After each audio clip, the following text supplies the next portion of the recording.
যেদিন মেয়েটির বিয়ে তৈরি হয়ে গেল, কত হয়ে গেল, হাতি মারা মেয়ের বিয়ে হবে কোথাও গোয়া গায়ে। ওখান থেকে খবর এলো 21 লক্ষ টাকা লাগবে। বাপের একটাই ছেলে, সেই স্কুলে চাকরি করে, একটা দোকান খুলেছে, ফার্মেসি করেছে বড়। বাপ তার বড় কলেজের প্রফেসর ছিল, রিটায়ারমেন্ট। এখন হলো কি, মেয়েটাকে চয়েস করে ফেলেছে কোনো একটা বিয়েতে দেখে, এ হলো গরিবের মেয়ে, পাগল হয়েছে, ওই মেয়েটা ছাড়া আমার সংসার হবে না। এবং ঘটক পাঠানো হলো, দেখা গেল কুলির ঘরের মেয়ে, ইট ভাটার ঘরের মেয়ে।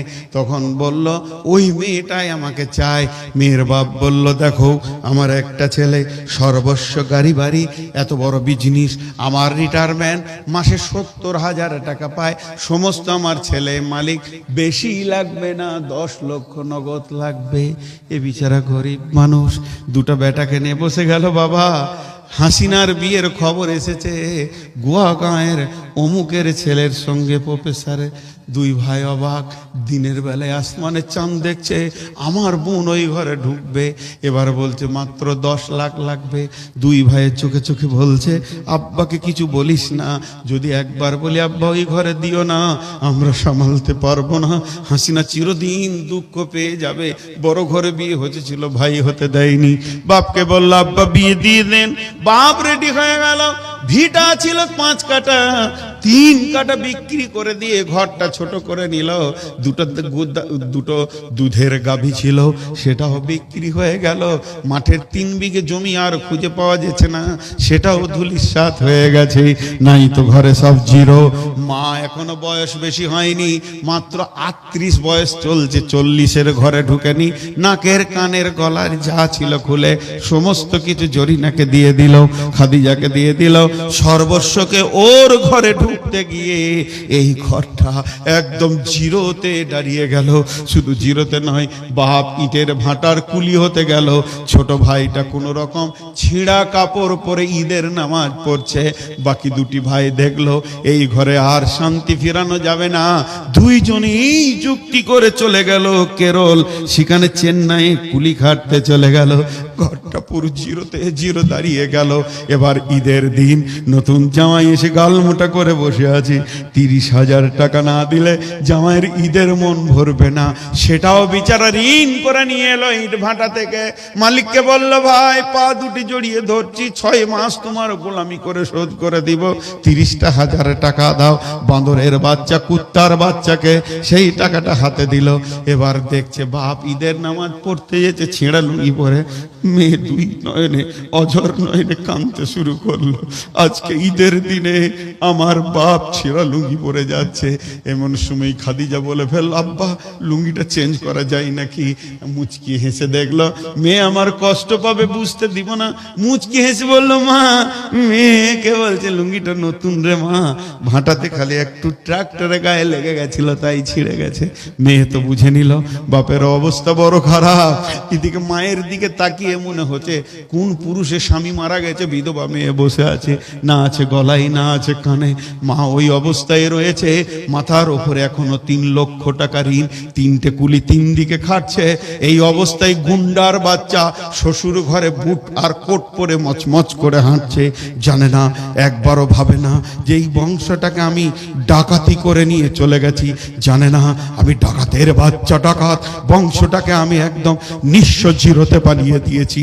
কুত্তার বাচ্চার খবর নাই যে আজকে আমার শ্বশুর শাশুড়ি রাতে ঘুমাই না, প্রতিদিন 4 লক্ষর অঙ্ক করে, কেমন করে শোধ করব।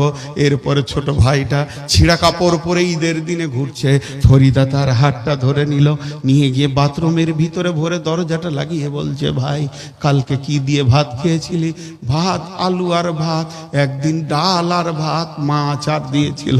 এই করে চলছে বোন। তখন বলছে মাছ মাংস কি আব্বা কিনে না? একবার বাচ্চা ছেলে সত্য কথা বলে দিল, বুবু সেই তোমার বিয়েতে মাংস খেয়েছি। দিয়েছি, আর মাংস বাবা কিনতে পারে না। তখন মেয়েটা পায়খানার ভিতরে, বাথরুমের ভিতরে অঝর নয়নে কাঁদছে, আর ওই উর্নি দিয়ে চোখ মুছছে, আর বুকটাকে পাষাণ করছে। কুত্তার বাচ্চা, চো তোকে গিয়ে একবার দেখবো। এরপরে যেদিন শ্বশুর বাড়ি গেল, শ্বশুর ডাকছে, বেটা বৌমা কয়ে? বলছে কুত্তার বাচ্চা আমার সামনে দাঁড়াবি না। কেন এত বড় কত শ্বশুরকে বৌমা হয়ে? বলে আমার বাপ ছিঁড়া লুঙ্গিতে ঈদ করবে, তোর বাপের প্রতিদিন 3খানা লুঙ্গি আমাকে সাফ করে রোদে মেলতে হবে, তারে দিতে হবে, এটা আমি পারবো না। তুই তোর বাপকে বুঝেলে, আমি গরিব হয়ে গেছি, আমার জীবন যৌবনকে বিক্রি করে দিয়ে এইখানে এসেছিলাম। আমার বাপের 21 লাখ টাকা বুঝিয়ে দে, 13 লাখ টাকা বুঝিয়ে দে, আর তোর ঘরে সংসার করব না। আমি নিজের বাপের ঘরে গিয়ে ডাল ভাত করে থাকবো। কি জীবন, কি যৌবন দিয়েছিল। আমি কি কলঙ্কিনী জন্মিয়েছিলাম বংশে, আমি কি ক্যান্সার জন্মিয়েছিলাম। আজকালকার মেয়েরা শিক্ষিতা, তাদের ব্রেন অঙ্ক করে, তাদের ব্রেন যোগ বিয়োগ করে। আমাকে কোন অবস্থায় রেখেছে, আমার বাপকে মাকে কোন অবস্থায় রেখেছে। এই বংশ ডাকাতের বংশ, এটা আমার বাপের বিয়াই বংশ নয়, এরা গুন্ডার বংশ। এরা বুকে ছুরি মারতে পারে, মানুষকে পথে বসাতে পারে। এই জন্য মেয়েরা আজকে শ্বশুরকে ভালো করে কথা বলে না, শাশুড়ির দিকে তাকালে বাঘের গর্জনে তাকায়। একটা কাল ছিল মেয়েরা ভাবতো যে আমার শাশুড়ি কেমন হবে বিয়ে হওয়ার পর, আর এখনকার শাশুড়িরা ভাবে বিয়ে হলে আমার বউটা কেমন হবে, ভাত দিবে কি দিবে না। কেন দেবে তোমাকে? তার আগে তুমি ওর বাপকে মাকে ঘায়েল করে দিয়েছো। তুমি তো সন্ধ্যার ভাত, তুমি তো খুশির ভাত পাওয়ার হক রাখো না। এই চলছে প্রত্যেকটা দাম্পত্য জীবনে। আজ পণ এসে মানুষকে অশান্তির সমুদ্রে ভাসিয়ে দিয়েছে। পণ কোনোদিন মানুষকে শান্তি দিতে পারেনি। একবার জোরে বলেন ঠিক না ভুল? এইটাই সমাজের ক্যান্সার। মুঝে মঞ্জুর নেই কি আপনি শিকায়ত কে করু। নিজের ঘরের কথা বলার আমার ইচ্ছা ছিল না, বাধ্য হয়ে বলছি। 27 বছর বিয়ে হয়েছে আমার, 27 বছর। এখনো শ্বশুর বাড়ির মাটিতে পা দিলে মনে হয় 3 দিন আগে বিয়ে করেছি ওদের বেটিকে। কেন? 1 টাকা। আমার বাপকে আমার গ্রামের একটা মেয়ের বাপ বলেছিল একটা বাইক দিব, কি এত টাকা দিব আমার মেয়ের সঙ্গে বিয়ে দে। তো আমার বাপ সামনে সামনে বলেছিল, আমি কি তোকে বিক্রি করে দেবো ছেলেটাকে? তুই ভেবেছিস? ভাগ। আমার বাপ 4টা বেটার বিয়ে দিয়েছে, 4 আনা পয়সা জানে না, বরং বউদেরকে মাল দিয়ে দিয়ে নিয়ে এসছে। 4খানা বউ আমাদের ঘরে আছে। আব্বা মা পৃথিবীতে নাই, চলে গেছে। তো আমার বাপ হিরো ছিল, হিরো বউদের কাছে। আমি দেখেছি আমার বিবিকে, খবরদার বাপের বাইরে কথা বলবে না বলতো, জানতো যেটা আমার অরিজিনাল শ্বশুর। জি, একদিন আমি নিজে বকছি আমার বিবিকে, কি কারণে? হঠাৎ আমার আব্বা এসে বলছে, তুই খুব জ্ঞানী হয়ে গেছিস নাকি? তোর বয়স ওর বয়স এক আছে, ওকে এখনো সময় দে, আরো বড় হবে, ছেলের মা হবে, তারপরে বুঝবে। তুই এখন কি বুঝাবি? তা আমার বিবি বুঝে নিলে এটা আমার শ্বশুর লা, এটা আমার বাপ, এটাই আমার বাপ। ও গিয়ে ওর নিজের বাপকে, মানে আমার শ্বশুরকে বলেছে, আব্বা আমার শ্বশুর যা করে তুমি তা পারোনি আজ পর্যন্ত।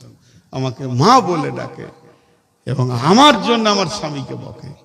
আমি অনেক সুখে আছি। তার কারণটা কি? চেতনা থাকতে হবে মাথায়। আজকে শেষ করে দিয়েছে, এই পণ বিশ্বটাকে জ্বালিয়ে দিয়েছে। শুধু এখনো 2টো আয়াতের তর্জমা করতে গেলে 5 ঘন্টা লাগবে। টোটাল মহিলা এবং পুরুষ আর দাম্পত্য সমস্যার সমাধানটা বলতে গেলে 3 দিন পর পর জালসা করতে হবে একটা বিষয়ের উপরে, তবে কমপ্লিট করা যাবে। মায়েরা আমার, বোনেরা আমার, আপনারা শ্বশুর শাশুড়িদেরকে ভালোবাসতে শিখেন। আর আপনাদের কাছে জোরহাত করে বলছি, যারা বিয়ে করেননি এই পর্যন্ত, খবরদার ওই দিকে পা দিয়েন না। আল্লাহ আপনাকে কোন দিক থেকে বরকত দিয়ে দেবে। বিবি হলো বরকতের সম্পদ। বাড়িতে যদি অভাব চলে তাড়াতাড়ি বিয়ে করে নিতে হবে। আর এখনকার ছেলেদের ভুল ধারণা, বলছে আগে নিজের পায়ে দাঁড়াই তারপর বিয়ে করবো। তুই কুমড়া পচা হয়ে পচে যাবে। বিয়ে উত্তাল বয়সে করতে হবে। বিবি হচ্ছে সংসারের বরকত, বিশ্বনবী বলছেন। ওই অপেক্ষা না করে বিয়ে করতে হবে। তো যাই হোক, আমি আপনাদের সামনে আজকে টোটাল বক্তব্য দাম্পত্য জীবনের স্বামী স্ত্রী সম্পর্কে রাখলাম। এগুলো যেন আমাদেরকে শোনা বলার থেকে বেশি করে আমল করা তৌফিক দান করেন আল্লাহ। এখন আমার আবদার, আমি 1000 টাকা করে 5 জনের কাছে নিব। বেশি লোক নাই, কেউ আছেন 1000 টাকা, আজ না দেন কাল দেবেন, কাল না দেন পরশু দেবেন। কোন আল্লাহর গোলাম আছেন 1000 টাকা দেনেওয়ালা? এখানে কোন আল্লাহর গোলাম আছেন 1000 টাকা দেনেওয়ালা? একটাও নাই। বেজ্জিতি হয়ে গেলাম লাগছে। এখানে হাতি মারা তো। আচ্ছা, হাতির লাশটা কোথায় আছে দেখে যাবো আজকে। কটা হাতি মেরেছিল এখানকার লোক? কটা মেরেছে? আমাকে মারবে বলছে, দেখি আমাকে হাতি বলছে আবার।